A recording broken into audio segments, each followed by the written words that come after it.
My name is TJ Mullen. I'm the exhibit designer and fabricator here at Fort Ticonderoga, and today we're mounting a uniform from the American Revolution. This uniform belonged to an American Loyalist officer named Lieutenant Jacob Schieffelin. It dates from probably right around 1783, that period right at the end of the American Revolution, and it consists of a scarlet wool coat with black velvet facings, collar, and cuffs, as well as a pair of leather breeches. So Jacob Schieffelin would have gone to a tailor to have this clothing made. The tailor would have started by taking measurements of his body and then drafting out a pattern, cutting out that pattern and sewing the pieces together to create a garment that fits over his body. We have to do exactly the opposite of that. We don't have the body, but we have the finished garment. So we have to take measurements of the garment and then recreate the body that fit into that garment. You can see that we have the original uniform coat and the pair of leather breeches that would have been worn together as a uniform, but we're missing certain pieces. We're missing the shirt, the waistcoat, and the neck stock that all would have been worn underneath this clothing. By filling in those gaps, it creates the overall impression of what he would have actually looked like while he was wearing this uniform. So in the 18th century, a shirt was a man's basic underwear. It's the first layer that he put on in the morning. That shirt was made out of just square and rectangular pieces, and they were all gathered together.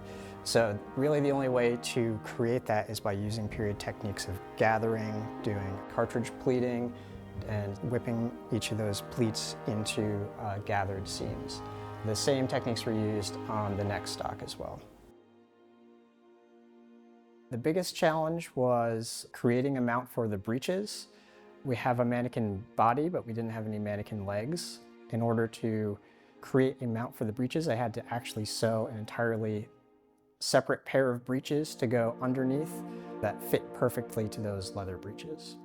This coat has lasted over 250 years, and it's really important that we treat this garment in a way that's going to preserve it for at least another 250 years.